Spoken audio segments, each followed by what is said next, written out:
வணக்கம் மக்களே. இன்றைக்கி விஜி கிச்சனில் என்ன பார்க்க போகிறேன்னா கருவாட்டு குழம்பு. நான் கொஞ்சம் டிஃப்ரெண்ட்டாக செய்ய போகிறேன். இப்போது சாதம் வடிச்சிக்கிட்டேன், வானல் காஞ்சிருச்சு, எண்ணெய் ஊற்றிக்கிட்டேன். எண்ணெய் கொஞ்சம் ஜாஸ்தியாக ஊற்றிங்க, ஒரு குழிக்கரண்டியால் ஒரு கரண்டி போதும். பக்கத்து அடுப்பு வானல்லையும் இப்போது துவையல் செய்ய போகிறேன்.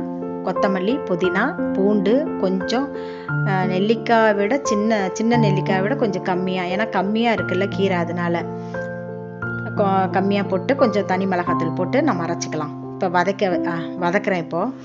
இப்போ கருவாட்டு குழம்புக்கு வெந்தயம் போட்டுக்கிட்டேன். இப்போ கடுகு கொஞ்சம் போட்டுக்கிட்டேன். இப்போ கொஞ்சம் கருவேப்பிலை கொஞ்சம் போட்டுக்கலாம்.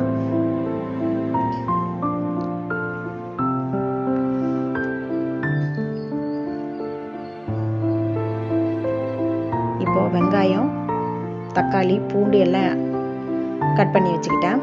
கருவேப்பிலை போட்டேன். இப்போ பூண்டையும் சின்ன வெங்காயத்தையும் போட்டுக்கலாம். சின்ன வெங்காயம் தான் நல்லாயிருக்கும் கருவாட்டு குழம்புக்கு. 2 பச்சை மிளகாய் போட்டுக்கலாம். எல்லாத்தையும் நல்லா வதக்கிடுங்க.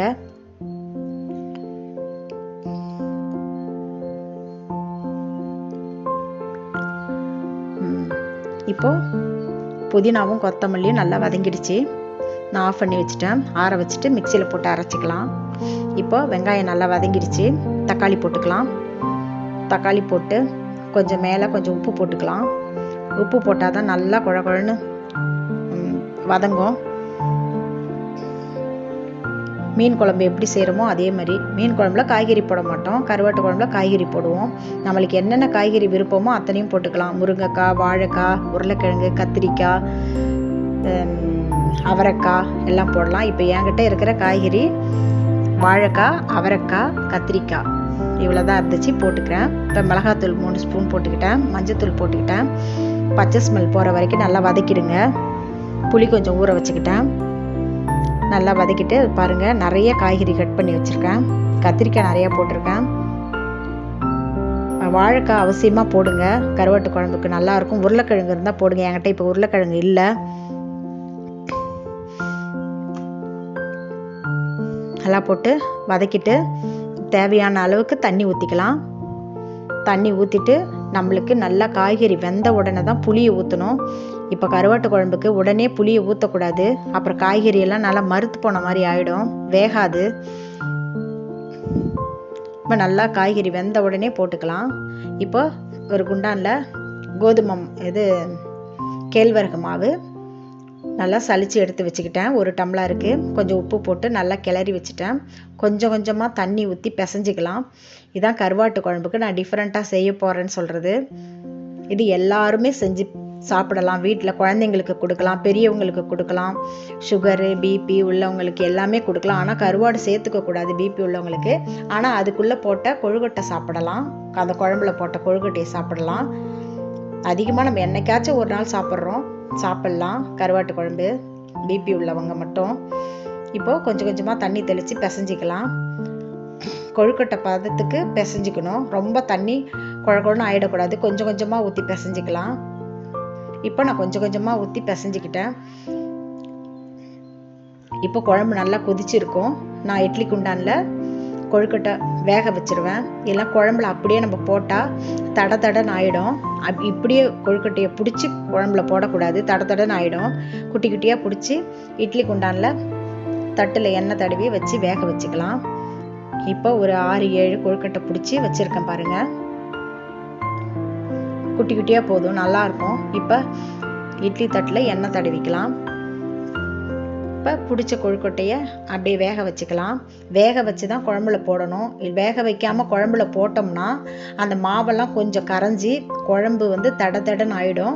அப்போ கருவாட்டு குழம்பே நம்மளுக்கு தெரியாது, டிஃப்ரெண்ட்டாக வேறு குழம்பு மாதிரி தெரியும். ஸ்மெல் அடிக்கும், ஆனால் வேறு குழம்பு மாதிரி தெரியும். இதுன்னா கரையாது. கொழுக்கட்டை வேக வச்சு போட்டோம்னா ரொம்ப அப்படியே நல்லாயிருக்கும். எல்லாருமே சாப்பிட்லாம் பாருங்கள். இப்போ புளி ஊற்றிக்கலாம். காய்கறி வெந்துருச்சு. இப்போ புளி ஊற்றிக்கலாம். நல்லா கிளறி விட்டு ஒரு கொதிக்கட்டும். அப்புறம் கருவாடு, வாழை கருவாடு தான் வாங்கினேன். அதை நல்லா க்ளீன் பண்ணி கழுவி வச்சுட்டேன். இப்போ கிளறி விட்டு மூடி வச்சுக்கலாம். இப்போ கழுவி வச்சிருந்த கருவாடு போட்டுக்கலாம். நல்லா கொதிச்சிருச்சு குழம்பு. சூப்பராக இருக்கும் இந்த குழம்பு. சாப்பிட்டு இதே மாதிரி நீங்களும் வீட்டில் செஞ்சு பாருங்கள், ரொம்ப நல்லாயிருக்கும். இப்போ கொழுக்கட்டை நல்லா வெந்துருச்சு பாருங்கள். வேக வச்சு போடுங்க, அப்போ தான் ரொம்ப நல்லா இருக்கும். அந்த கொழுக்கட்டைக்குள்ளே காரசாரமெல்லாம் நல்லா ஏறணும்னா அந்த ஃபோர்க்கு ஸ்பூனாலே எல்லா பக்கமும் குத்தி விட்டுருங்க. குத்தி விட்டு அதில் போடுங்க. எல்லாமே அந்த ஸ்மெல்லாம் அதுக்குள்ளே ஏறிடும், நல்லாயிருக்கும் சாப்பிட்றதுக்கு. இப்போ நான் எல்லாத்தையும் குழம்புல போட்டுக்கிட்டேன். இப்போ கரையாது, அப்படியே கிடக்கும், ரொம்ப நல்லாயிருக்கும். இதே மாதிரி நீங்கள் செஞ்சு சாப்பிடுங்க. சாப்பிட்டுட்டு எனக்கு எப்படி இருக்குன்னு கமெண்ட் பாக்ஸில் கமெண்ட் பண்ணுங்கள். பார்த்தீங்களா எவ்வளோ நல்லா இருக்கு.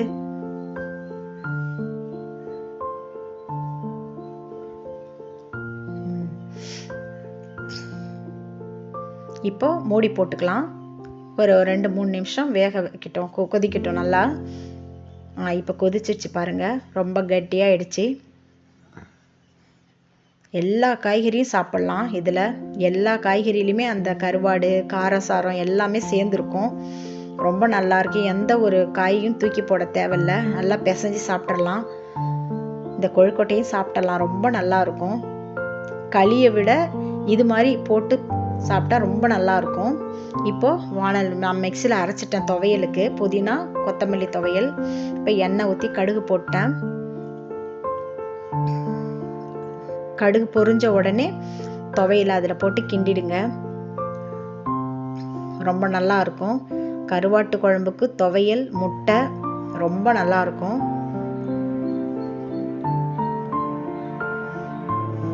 இப்போ ரெடி ஆயிடுச்சு சாப்பாடு. இப்போ குழம்பு ஊற்றிக்கலாம். அந்த கொழுக்கட்டையை தனியாக எடுத்து வச்சுக்கலாம், பாத்திரத்தில் தனியாக எடுத்து வச்சு சாப்பிடுங்க. இந்த ரெசிபி உங்களுக்கு ரொம்ப பிடிச்சிருந்ததா மறக்காமல் லைக் பண்ணுங்கள், கமெண்ட் பண்ணுங்கள், விஜி கிச்சனை சப்ஸ்கிரைப் பண்ணுங்கள். இப்போ துவையல் வச்சுக்கிட்டேன் பாருங்கள், கொழுக்கட்டை ரொம்ப நல்லா இருக்கும்.